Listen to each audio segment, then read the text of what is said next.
Hello students, welcome back to my channel learn with Seema ma'am. তোমরা যারা ক্যালকাটা ইউনিভার্সিটির আন্ডারে বিএ ফার্স্ট এবং থার্ড সেমিস্টারের ছাত্রছাত্রীরা আছো, আজকের ক্লাসটা কিন্তু তোমাদের জন্য অত্যন্ত গুরুত্বপূর্ণ। আমি আজ তোমাদের পল সায়েন্স অর্থাৎ রাষ্ট্রবিজ্ঞানের একটি প্রশ্ন এবং তার উত্তর আলোচনা করব। তোমাদের যাদের যাদের প্রথম এবং তৃতীয় সেমিস্টারে পল সায়েন্স রয়েছে মাইনর সাবজেক্ট হিসাবে, তোমাদের জন্য কিন্তু আজকের ভিডিওটা ভীষণ ভীষণ ইম্পর্টেন্ট। তোমরা একদম ভিডিওটা স্কিপ না করে প্রথম থেকে শেষ অবধি দেখতে থাকো। এর পরের ভিডিও থেকে আমি কিন্তু তোমাদের আরও অন্যান্য ইম্পর্টেন্ট কোয়েশ্চেনের আনসারগুলো শেয়ার করব। তার জন্য অতি অবশ্যই আমার চ্যানেলটিকে সাবস্ক্রাইব করে রাখো। এবং আরও একটি গুরুত্বপূর্ণ কথা, আমি কিন্তু তোমাদের এই পেপারের অর্থাৎ রাষ্ট্রবিজ্ঞান বা পল সায়েন্স যাই বলো না কেন, এই পেপারের আমি তোমাদের অনলাইন এবং অফলাইন কোচিং ক্লাসেস করিয়ে থাকি। তোমরা যারা যারা আমার কাছে পড়বে ভাবছো তারা কিন্তু আমার সাথে যোগাযোগ করে নিতে পারো। আমার নম্বরটি হলো 9163713838। এই নম্বরে কিন্তু তোমরা যোগাযোগ করে সরাসরি ক্লাসে জয়েন করতে পারো। চলো প্রশ্নে আসা যাক। আইন ও স্বাধীনতার সম্পর্ক বিচার করো। Examine the relation between law and liberty. উত্তর দেখে নাও। স্বাধীনতা ও আইনের প্রকৃত সম্পর্ক নির্ণয়ের প্রশ্নে রাষ্ট্রবিজ্ঞানীদের ও রাষ্ট্রচিন্তাবিদের মধ্যে মতভেদ লক্ষ্য করা যায়।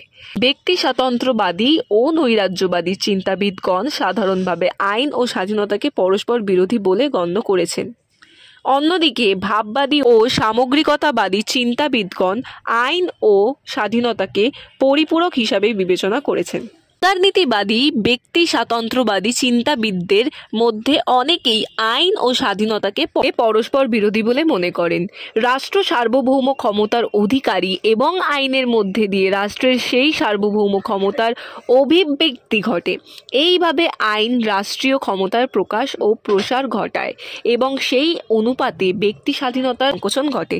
তাদের মতে প্রতিটি আইনের মধ্যে নিহিত রয়েছে আইনের প্রতি আনুগত্য ও বাধ্যবাধকতার ধারণা, আর আনুগত্য ও বাধ্যবাধকতার প্রতিটি ক্ষেত্রেই স্বাধীনতার আনুপাতিক হরণ বা সংকোচন ঘটে থাকে। একথাও ঠিক যে উদারনীতি ব্যক্তি স্বাতন্ত্র্যবাদী চিন্তাবিদরা রাষ্ট্রীয় কর্তৃত্ব ও আইনের সার্বিক বিরোধিতা করেননি।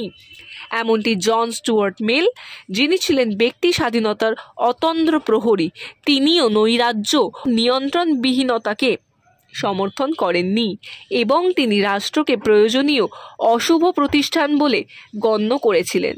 আশা করছি তোমরা নোটসটা বুঝতে পারছো। কোনো রকম কোনো অসুবিধা হলে কিন্তু আমাকে কমেন্টের মাধ্যমে তোমরা অবশ্যই জানিও।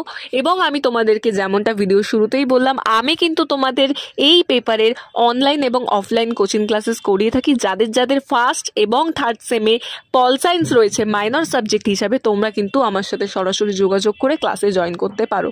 আমার ক্লাসে আমি প্রতিটি প্রশ্নের উত্তর বুঝিয়ে দেওয়া থেকে শুরু করে সেগুলোকে ভালো করে নোটস লিখিয়ে দেওয়া সব কিছু করে থাকি। যারা পড়ো তারা তো জানোই, এবং যারা নতুন জয়েন করবে ভাবছো তারা কিন্তু তাড়াতাড়ি জয়েন করো। নেক্সট প্যারা দেখো। এই বিষয়ে নৈরাজ্যবাদী চিন্তাবিদ অবস্থান খুবই স্পষ্ট। এদের মধ্যে রয়েছেন গডউইন, বাকুনিন, ক্রোপোটিকিন প্রমুখ। তারা সব ধরনের কর্তৃত্বের বিরোধিতা করেছেন। তারা রাষ্ট্র ও তার আইন ব্যক্তি স্বাধীনতার পক্ষে ক্ষতিকারক বলে মনে করেছেন। নৈরাজ্যবাদীরা মনে করেন একমাত্রবাদী সমাজেই ব্যক্তি তার প্রকৃতির পূর্ণ বিকাশ ঘটাতে সক্ষম হবে। এই সমাজেই সে প্রথম প্রকৃত মুক্তি লাভ করবে, কেননা এই সমাজেই সে সকল ধরনের কর্তৃত্ব থেকে মুক্ত হবে।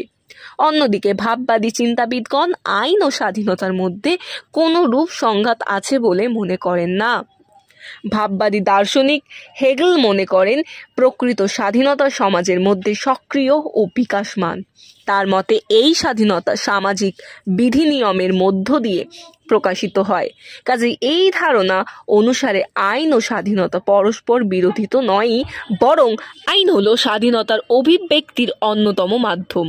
নেক্সট প্যারা দেখো। শুধুমাত্র ভাববাদী চিন্তাবিদগণই নন, উদারনীতিবাদী চিন্তাবিদদের মধ্যে অনেকেই আইন ও স্বাধীনতার সহ সম্পর্কে ধারণায় বিশ্বাস করেন।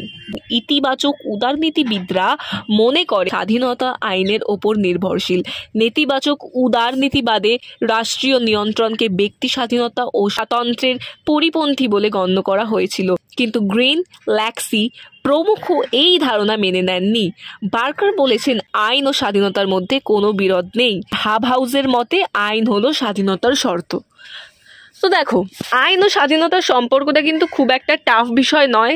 2-3 বার তোমরা যদি প্রপারলি রিডিং দাও তাহলেই কিন্তু আনসারের কনসেপ্টটা বুঝতে পারবে, এবং এই আনসারটা তোমাদের 10 মার্কস অর 5 মার্কসে কিন্তু আসতে পারে। তো সেইভাবেই তোমরা ভালো করে মুখস্থ করবে। ওকে, এবার লাস্ট প্যারাটা দেখে নাও। শুরু করছি। দেখো, আসলে সমাজ কিছু বিচ্ছিন্ন ব্যক্তির সমষ্টি নয়, তা হলো অন্তর্নির্ভরশীল সম্পর্ক সমূহের সামগ্রিকতা।